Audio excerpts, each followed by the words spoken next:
So we're looking at chapters 45 and 46 today. And remember that chapters 40 through 48 are one big vision, which he sees about the reestablishment of Israel, the reestablishment of the temple, the reestablishment of Jerusalem, the reestablishment of the land of Israel, even down to the inheritances.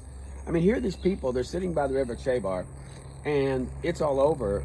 Remember, this is in the 25th year. This is 14 years, almost a decade and a half after the destruction of Jerusalem by the Chaldeans, and these people are sitting in despondency. They're sitting, it's all over.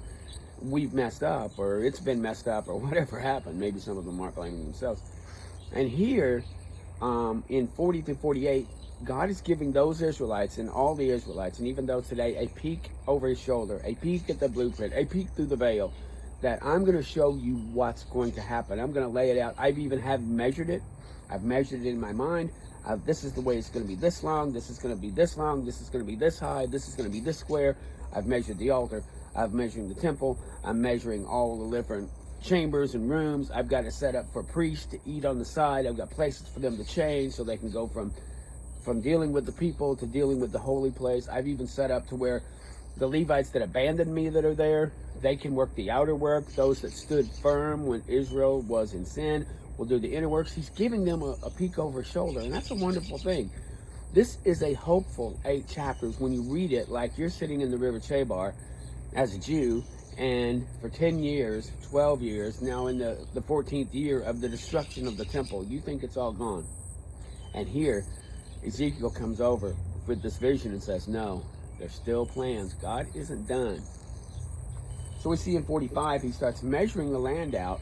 And again, for the Jews, this is wonderful news. He's going to give, it says here that he's going to set off some land that's 25,000 reeds by 10,000 reeds. And I kind of did some measurements. My ballpark measurements is that that's a rectangular that's 70 by 25, 70 miles by 25 miles. And he's setting this up so there is parts of the land that's for the people, but there's parts for the Levites. He's going to work on that. He's also parts for the prince that's coming. Who is that prince? Now he uses princes also. So the Lord's going to set up, again, a ruling, kind of like Moses did, where he has princes that come down under him, the prince of Judah and the prince of Issachar and the prince of them, and you trickle down. And we're going to see that. But he uses princes. But the prince is the Messiah, and the Messiah is Jesus. And so we have that happening. The prince is going to get some land. Jesus is going to get some of this land, which is really cool. And he owns all of it, But here he is going to establish it. And I've said before that Jesus is not a usurper. He's not a squatter who says, I want Nebraska, and plants his flag. He planted his flag on a place that he promised. And then he legally got it by being heir to Abraham. So it's a very interesting thing that he did. So he talks about that in 45 when we talk about laying out this land. And the holy portion of the land shall be the priest, and for those that minister the sanctuary. See, those that minister will get, offerings and tithes and from the people, but they also will take the people's offerings and take them to God. And so he talks about that, and he appoints them for possession of the city. And so they're going to be around the cities, around some of the major cities, even I think maybe on the borders of each area. And a portion shall be for the prince, in verse 7. On one side, on the other side of the oblation of the holy portion, the possession of the and of the possession of the city, before the oblation of the holy portion. In this land shall be his possession in Israel. He will have a possession. He'll be able to say, this dirt is mine legally. Like I said, he inherits it. Even though he's God and promised it to Abraham, he is now going to, because he was born as a Jew and born from Judah, he will have land. It's very interesting here. And thus saith the Lord, let it suffice you, princes of Israel. Now, where there's going to be people, and yes, there's going to be, he's going to have to deal with sin in this time period. Now, they don't know that this, what we will call a millennial reign. They just think that, okay, the prince is going to come and guide people. Maybe they haven't thought of the eternal state or all this other stuff that we know about later in Revelations. But up to this point, okay, Messiah's going to come back. He's going to have a portion of the land. He's going to rule over all of Israel. And he will take care of the sin issues, and he will take care of the nations. And the nations will have to go through Israel Israel have to go through the Levites. Levites and all of them are going to have to go through a certain level of princes, priest, and then the priests that sanctify in the holy place, and then up to the prince himself. So that's how that's working. The princes shall no more oppress their people, and the rest of the land they should give to the tribe of Israel. Let us advise you, O princes of Israel, remove violence and spoil and execute judgment. He talks about having fair balances. Many of the things we're going to read in 45 and 46 are going to sound very familiar to Exodus, Leviticus, and Deuteronomy. The idea of setting up of the laws, and I want fair balances, and he even says what the shekel is going to be worth, and how much a bath of oil is going to be. He sets up this standard balance, so we don't have the thievery and the covetousness, and that happens when men control the balances of wealth.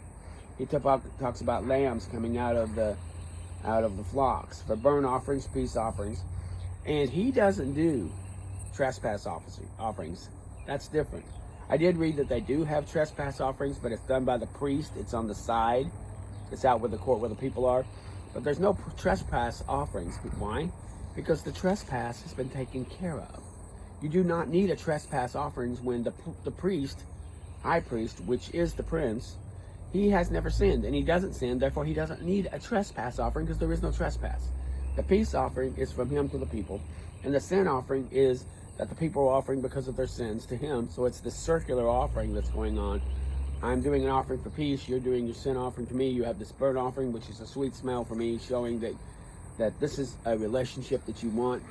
But the trespass offering will be done out in this court over here, and that's the people, or maybe even people to the prince in certain areas. But we see how this is set up in a different way. The high priest does not have a trespass offering. So we have here, and he talks about the prince's part given for burnt offerings and for meat offerings and drink offerings, and he talks about that. And he goes over during the Passover again in 45. He talks about how he was going to do this. And he talks about how on the seventh day you'll do this. Actually, 45 and the rest looks almost exactly like the Passover and unleavened bread and first fruits. On the first day of the month, you'll give a young bullock without blemish, and the priest shall take the whole of the sin offering and put it on the post of the door and the four posts of the altar.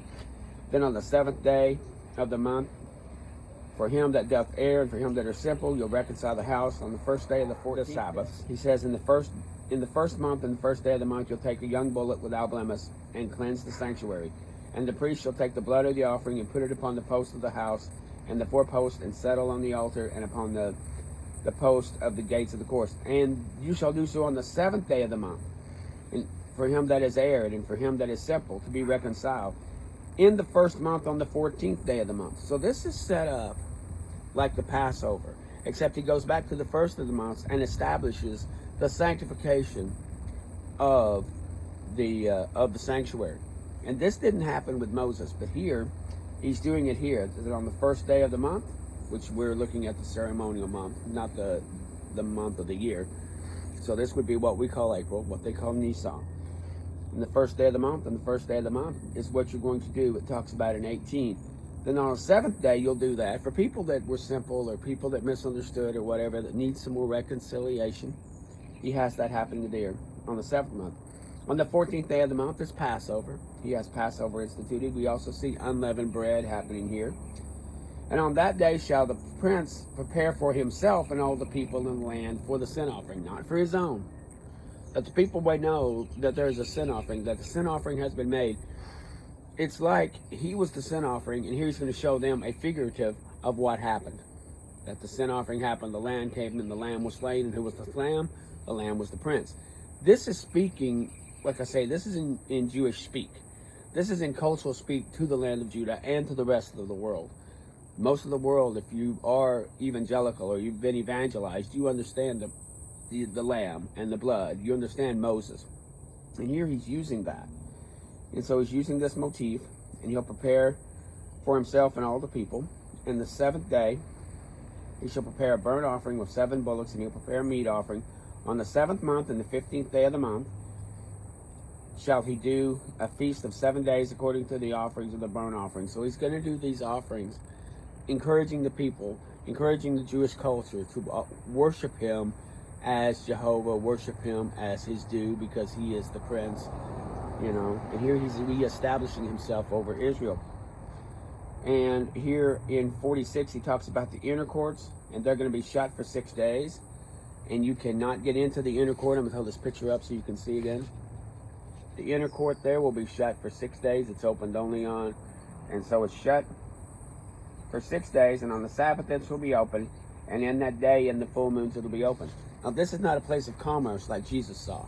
This is a place of holiness. That they would actually have commerce in that area was abomination. And the prince shall enter in by the porch of the gate and stand by the post, and the priest shall prepare the offerings. And we have going through this ceremony. And again, Jehovah loves ceremony. The prince loves ceremony. He just wants it done the right way. He didn't say the Jews were wrong in what they were doing, if they were wrong, and that how they were doing it. They weren't doing it in obedience. He talks about the burnt offerings, and the prince shall offer on the Sabbath day. And then talks about the other offerings here, and we talk about offerings through 46. And the people of the land shall come before the Lord in solemn feast, and he shall enter in by the way of the north, shall worship and go out the south. I love that. He's traffic controlling here. Let me show this again. That if you come in through the north gate up here, you go out to the south. If you come, so he's doing traffic control. Later on, we'll find that Ezekiel and the beings that are with him, they want to go east, but they go out the north gate and then turn east. So the east gate is just for Messiah. It's just for the prince. It is a special gate when you see it right here. That east gate is just for the prince. You go in the north gate and you go out the south gate. We're talking about traffic control, which is so cool. You know, God's got this thing planned. Really has it planned up really well. And he shall enter in by the north gate, he shall go out the south. And he that entered in by the south shall go out by the north. So you've got this highway system going. People are, going to and fro. You don't go out the south and turn around and get back and go. You just go right on through. In the middle of 46, we see where he gets into some more final details of the law. Details having to do with inheritance. Details also with how you do a certain type of worships. How they do the trespass offering is detailed at the end of 46, that they do that correctly. There is a sense of correctness and order to this whole thing. There's design, there's purpose, and again, to measure things out, there's precision.